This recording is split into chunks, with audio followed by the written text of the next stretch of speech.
Soy Rubén Rodríguez. Yo, Santiago Guerra. Soy Iván Vázquez. Y esto es Hablándole a la Iglesia. Un podcast dedicado a tratar asuntos, interrogantes, inquietudes que tienen nuestros hermanos, que al menos de forma específica y diríamos que profunda no se puede lidiar con ella ni en los estudios bíblicos, ni tampoco en los sermones. Pero lo hacemos de esta manera conversacional y lidiamos con estos temas en conversaciones como en este podcast. ¿Y qué hay para hoy?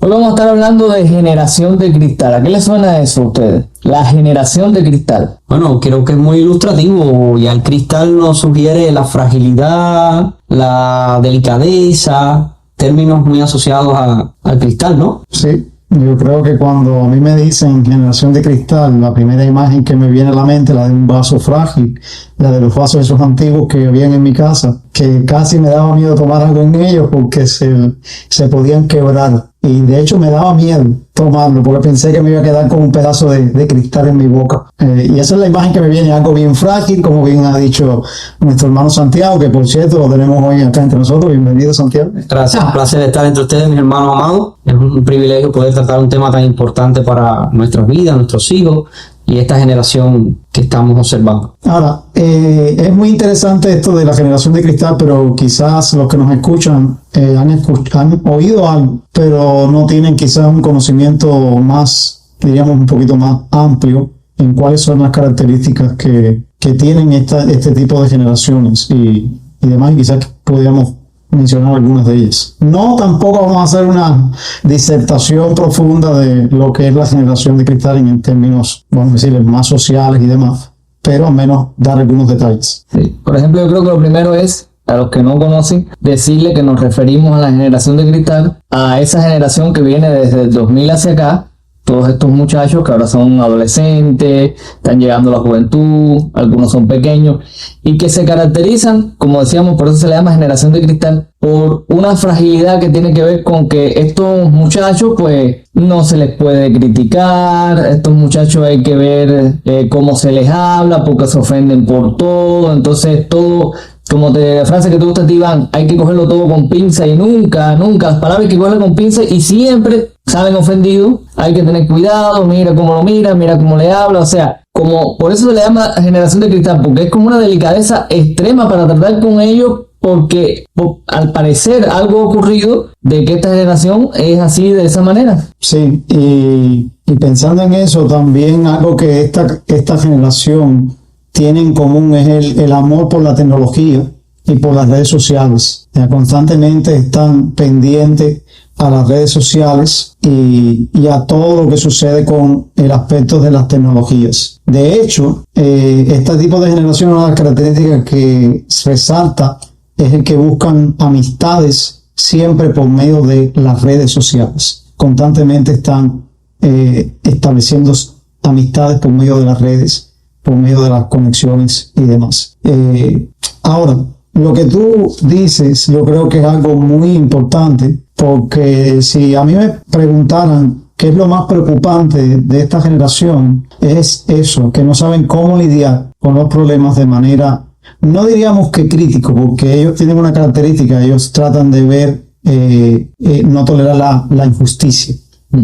Pero el punto es que el péndulo se ha girado, ha ido al otro extremo, que el hecho de no tolerar la injusticia pasa por alto las responsabilidades por los errores que cometen y al cual tú no le puedes decir nada porque de alguna manera se ofende. Y eso es algo que es serio, porque yo sé que los padres que nos están escuchando y nosotros que tenemos hijos, Santiago y yo tenemos hijos adolescentes, en este caso el pastor Rubén tiene un niño de 10 años. Todos los nuestros están casi en esa época. Casi están en esa época. Sí. Y algo que nos preocupa es eso, cómo lidiar con ellos, cómo podemos tratar con esta generación desde una perspectiva bíblica. Porque al fin y al cabo, como padres creyentes, queremos honrar a nuestro Dios en la crianza de nuestros hijos. Porque en los estudios que se han hecho de las generaciones, la gran mayoría apunta que la culpabilidad o la culpa la tienen los padres, la generación anterior, de que hoy esta generación haya surgido así. según algunas investigaciones, arrojan luz como que fue porque los padres procuraron que los niños no pasaran el trabajo que ellos habían pasado, que tuvieran un acceso a las cosas de manera fácil y sin que les haya costado nada.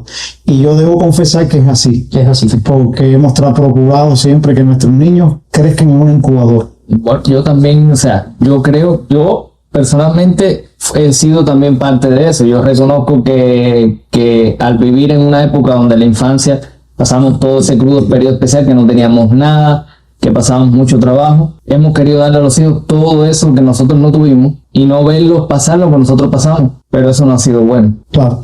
Es interesante porque cuando hablamos de una generación de cristal, estamos trayendo sobre la mesa, vamos a decir que estudiando, conversando sobre ellos, sobre esta generación de jóvenes, adolescentes que nacieron después del 2000, pero esto implica a los padres, como decía el pastor Iván, a los padres, a los compañeros, a los maestros, a toda una sociedad que es circundante a ellos y que son participantes junto a ellos de esta circunstancia. Entonces, cabría hacernos varias preguntas, preguntarnos qué responsabilidad tenemos como padres nosotros de que ellos estén en esta situación y sería muy bueno poderlo ver desde diferentes perspectivas, tanto desde ellos como desde la perspectiva de nosotros los que estamos criando a nuestros hijos.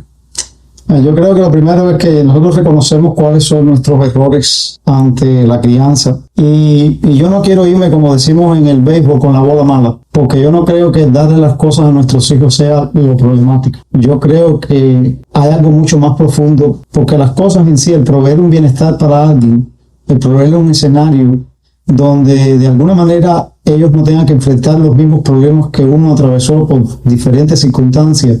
Yo no creo que eso sea malo en sí mismo. Y por ahí pueden discrepar conmigo mucho, pero yo creo que el problema radica en cómo nosotros nos hemos desconectado de alguna manera del corazón del problema. Y tiene que ver cómo lidiar con el corazón de nuestros hijos, porque cómo ellos responden a las cosas que tienen enfrente y cómo ellos reaccionan en ellos mismos a aquellos diferentes regalos que se les da o diferentes oportunidades o diferentes escenarios. Para mí es el problema profundo que tiene todo ser humano, porque sale a la luz lo que está escondido en el corazón, que es el pecado. El pecado en el corazón va a salir a la luz por medio de esa fragilidad, por medio de no se me critica, por medio de que estás siendo injusto conmigo, por medio de que me estás ofendiendo, yo soy un ser humano, yo tengo valor, y escondo todo mi pecado detrás de una justificación. Y nosotros en ese sentido quizás pudiéramos haber apuntado o empezar a trabajar en esa área del corazón. Amén. En esa área donde no es malo tener un teléfono, como le hemos otorgado muchas veces a nuestros hijos.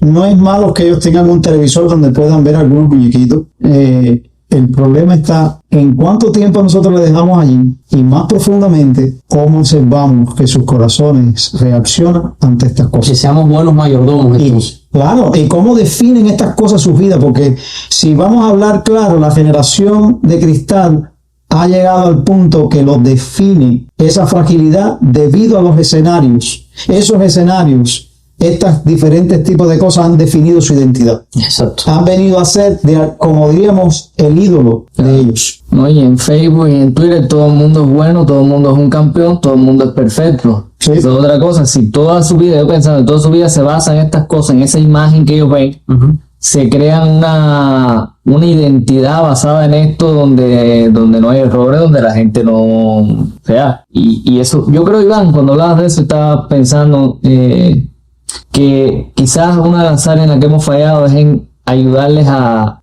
definir su identidad en el Evangelio. En Cristo. Porque es una de las realidades. Yo no oigo, yo fui niño, nosotros fuimos niños, por supuesto. Sí. Y existía el famoso bullying. A todos nosotros hicieron bullying, nosotros hicimos bullying también, y no había toda esa atmósfera que hoy se crea de que cualquier cosa, cuidado que se le hacen bullying al niño, y una de las cosas que yo veo cuando voy a las reuniones, por ejemplo en la escuela de niños, es que quieren tratar a los niños de una manera que no los están dejando. Sobreprotección. Sí, esa sobreprotección excesiva.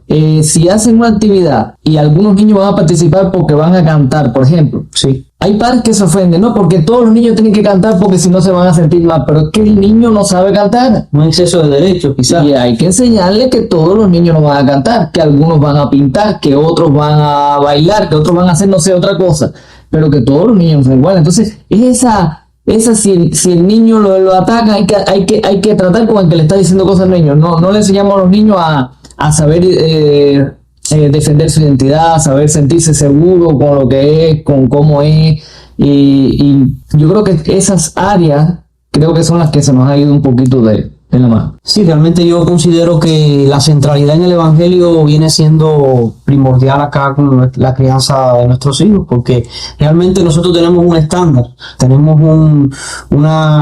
un horizonte a la hora de criarlos y pensamos que la verdad de Dios, la sabiduría que viene del Señor, debemos aplicarla en sus vidas, porque realmente el estándar del mundo, el estándar del corazón de nuestro hijo o nuestro propio pecado no pueden ser los que prevalezcan, sino debemos discernir, pienso, las circunstancias a las que estamos enfrentándonos a la luz de la palabra del Señor. Por eso dice Colosenses, el capítulo 3, verso 20, dice: hijos, obedeced a vuestros padres en todo, porque esto agrada al Señor. Es decir, ¿cuál es la razón? Porque le agrada al Señor. Es decir, hacer las cosas como a Dios le agrada, no como el mundo las establece, no como las establece el corazón de nuestro hijo, o en este caso, hasta nuestro propio corazón. Sí, a ver, yo creo también que a la parte de que sabemos que el remedio para lidiar con esta generación es el Evangelio. Ahora, lo que quizás a la par con esto es poder ser consistentes nosotros con la entrega de este Evangelio a la vida de ellos. Porque a veces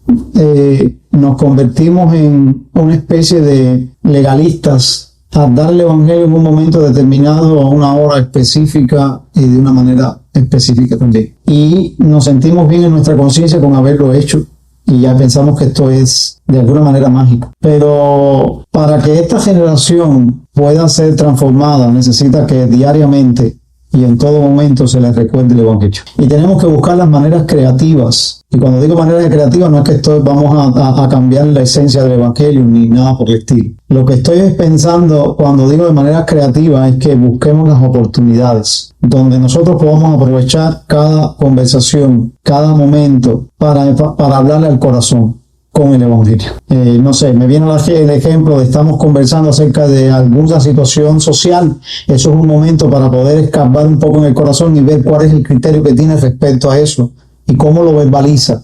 Porque cómo lo verbaliza y cómo lo dice va a revelarte a ti cómo está formando su identidad. Si están hablando de celulares también, si está anclado con el juego, pues también es una oportunidad para poder dialogar con respecto a qué le está aportando eso a él. Además del entretenimiento que le hace. ¿Qué le pasa cuando el entretenimiento se va? ¿Qué sucede? La gran mayoría te dice estoy aburrido. Pero y no soporta que le digas y que lo corrijas en cuanto a qué debe hacer y qué no debe hacer, o a qué cosas más piadosas puede estar de alguna manera, o más, diríamos no piadosa, aunque cabe la palabra, sí, pero pudiera estar girada a algo más provechoso. Algo más provechoso. Y se pone agresivo muchas veces esta generación. Es como cuando le quitas el chupete al niño. ¿Sí? Es que eso es lo que le estamos quitando. Eso es otro tema, no entrar en eso. No, con las adicciones, pero es que está relacionado. Hay que entender que nosotros, parte de lo que ha pasado con esta generación es que hemos hecho, nosotros los padres, tenemos que reconocer que somos los padres, hemos hecho a los hijos adictos a un montón de cosas por ser muy permisivos. Sí. Porque todo es, mira, a ver... que o por ser egoístas, para dedicarnos a nuestros asuntos. También.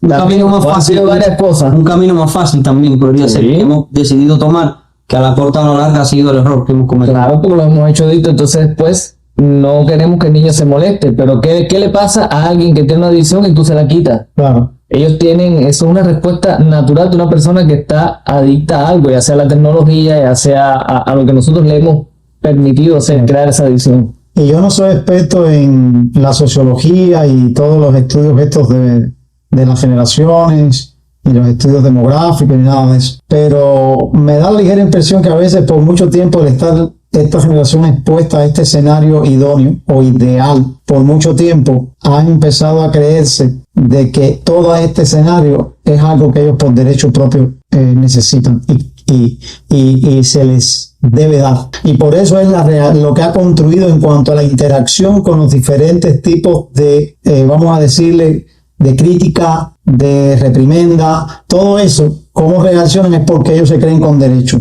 Y siempre saca a la luz el hecho de que tú no me puedes atropellar, esto es algo que yo por derecho me lo merezco, esto es algo que yo...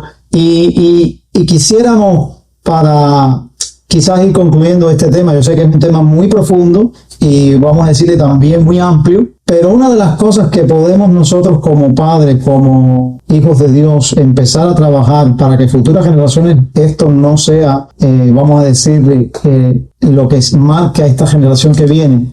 Tenemos que empezar a construir nuevamente en el Evangelio y específicamente en el aspecto de que todo lo que nosotros recibimos en este mundo es por gracia.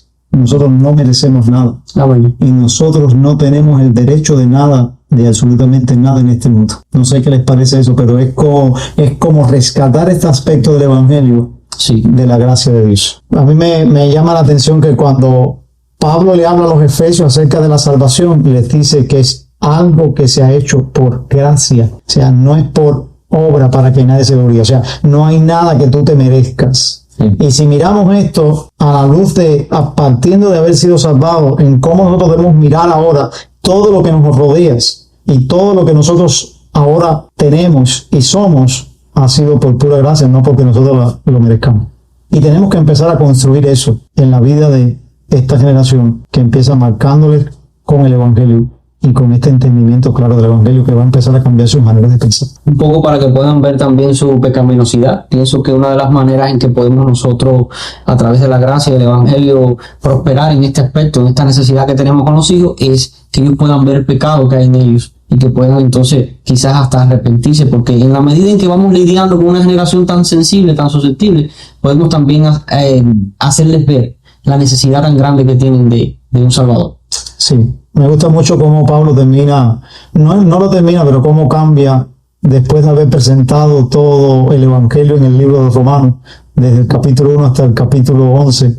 Después entonces habla en el capítulo 12 de cómo debe lucir una persona que está siendo transformada por ese Evangelio. Y él exhorta a la renovación por de vuestro entendimiento. De entendimiento claramente que viene informado por ese Evangelio, que Cristo murió, Cristo resucitó y solamente en Él hay salvación. Eso nos ayuda a nosotros y creo que podemos ir cerrando diciéndole a aquellos que nos escuchan que para lidiar con esta generación de cristal, el remedio sigue siendo el mismo para lidiar con cualquier generación. Amén. Sigue siendo predicarles a Cristo, a este crucificado y resucitado, y que confíen en Él y hacerlo de manera regular, de manera constante también en la vida de esta generación, porque nosotros no cambiamos a nadie y ninguna otra información en este mundo va a cambiar a nadie. Solamente una persona puede cambiar las vidas como nos ha cambiado a nosotros. Y me gustaría agregar algo, mi hermano pastor, que nada se puede imponer al poder del Evangelio. Nada. Nada. Amén. Amén. Gracias a Dios por eso.